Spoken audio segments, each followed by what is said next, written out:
The incentive to create has never been more, and it's never been easier, to be honest. And I'm going to tell you how, through artificial intelligence. It's called artificial intelligence for a reason, because it'll do a lot of the thinking for you in certain things. Now, stop looking at the negative in this artificial intelligence gig. Stop looking at the see, people will keep themselves from making so much money and blessing their life, making their life easier, saving hours a day that they can spend on their family, or making so much more money that they can spend on the things they love to do, or the people they love and stuff, and not being a slave to the system. People will shoot themselves in the foot, crippling themselves on purpose just by this one way of thinking. Oh, artificial intelligence is evil. It's going to end up taking over the world. Okay, sure. It can. Sure. Okay, great. But if it can take over the world, it can also do incredible things. It depends on the person behind it. The non-artificial intelligence, the natural intelligence, the human that's behind it, using it. That's how it is right now. Now, eventually, yes. Now I'm just chasing the rabbit right now. Devil's advocate to, also let you know, like, okay, there's such a bad connotation to AI to the point where people don't want to use it when it will help them big time. It will big time help them, and easily. And like, life can get better using AI. Your life can get better, not just because you make more money, just because instead of Googling something, you ChatGPT it, and then the answer pops up instead of use 15 minutes going through websites trying to find it. ChatGPT gives it to you in a few seconds, et cetera, et cetera, et cetera.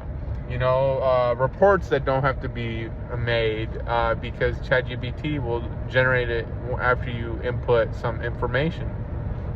Videos and stuff, you're marketing for your business. Like I'm an author, I use it for my book covers, and it works amazingly. So, and what's crazy, and I need to emphasize this always, you own what ChatGPT makes for you. You own it. Okay? So it'll make you a book cover, for instance. You own that book cover. It's your intellectual property. People don't even believe me when I tell them this. Like, it takes a minute to even understand. This is a digital land grab. This is a gold mine, a gold rush digitally. And that's where the money's at for real. Like, literally. Software 20, 30, 40 years, 50 years ago, it would be crazy to say, hey, you're gonna buy this thing that's a little piece of code that's on your hardware, on your computer, and you won't be able to see it. It won't be physical, but you're gonna buy this online asset, and it'll just be a piece of code. Literally, is what it'll literally be, right? But it'll be an image, or it'll be a software, or it'll be videos or music, and now, like with Apple, they digitized all albums and sold the songs for like $1, $2 each, right? Or something like that, right? And then Microsoft had a whole suite of services like Word and Excel that you could buy the disc for or download from online that you paid for, like you paid some money for that, so like a decent chunk.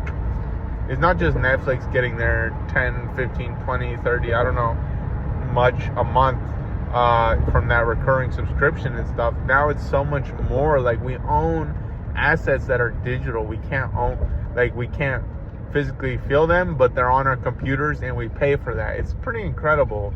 And that makes up a lot of the economy now.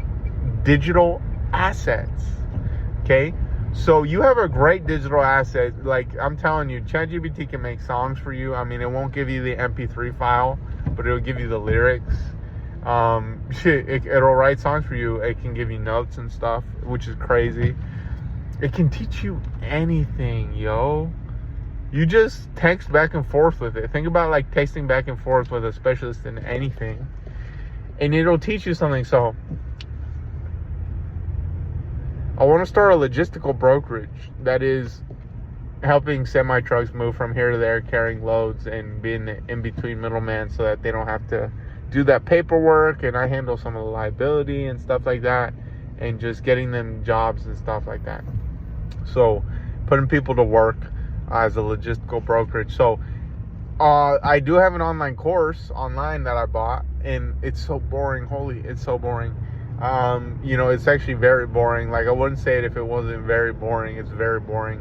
So, but now I'm starting to self-teach myself, assuming ChatGPT knows, and it actually does because it scrapes the internet. ChatGPT, the new version, by the way, ChatGPT 5, I believe it's called. Oh my gosh, yo. Apparently it's on another level. I've been watching things with Sam Altman, one of the founders and one of the CEOs of ChatGPT. So like one of the big movers and shakers in this generation, for real. At least these days, like Mark Zuckerberg, like times 10 potentially. I'm not even joking with you. No, not even times 10, like times 1,000 exponential. Like, I'm telling you, this stuff is next level, right? So we're gonna have inventions that make themselves. Like, we're gonna have new inventions, like the best camera ever by like leaps and bounds. And guess what? A human didn't think about it. ChatGPT or an AI figured it out and made it and designed it and ran tests, et cetera. Like, yo, if we're on a new frontier, you understand that? ChatGPT is underpriced. You using that tool is undervalued right now. This is what I'm trying to say.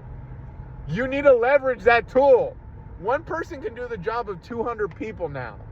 One person can do the job of 500 people now, a whole office. You can run a marketing firm by yourself. Now, 5 people's job in one day you can do, et cetera. I'm telling you, for real.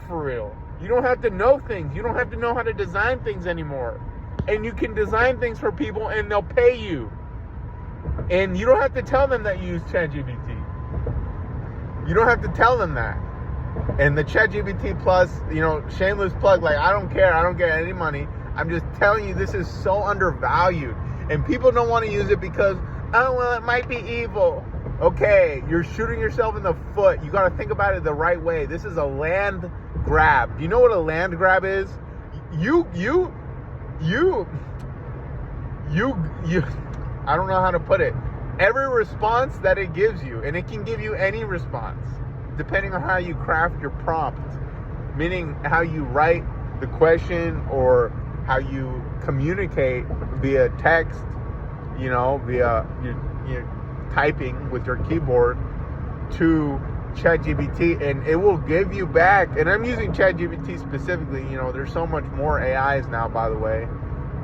So I'm really behind actually telling you this, because I'm really only using ChatGPT, to be frank, right now. So it's August 14th, 2025.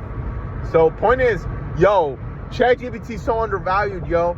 Okay, so after I got my books done, which I edited my books using being helped by ChatGPT, it helped me a lot. Because I'm no editor. Editing's terrible. Editing is where the magic happens, but it's also like the hardest part. You can get stuck there in the weeds of editing. It's so terrible. It's like so much mental power, and then it'll just edit it for you if you wanted to. I don't recommend you do it like that. Like, use it as a constructive, like as a virtual assistant, but don't like give it your baby of your manuscript and let it do what it wills with it. You can, and it'll give you a pretty good product. It'll give you a very good product. Who am I kidding myself? It'll give you probably a greater product than almost any editor. You could pay $1,000 or $2,000, $2,500, and that's on the low. That's the lowest end for an editor to, review your book. So, I'm just being 100% with y'all. And I'm just telling you, for one use case, for writing a book, editing a book, getting it published, right? That's one use case. That does not include the many other use cases. You can get an audiobook made using probably not ChatGPT, but another one. You can ask ChatGPT, what AI should I use for this, for that. You're limited only based on what you can think to ask it.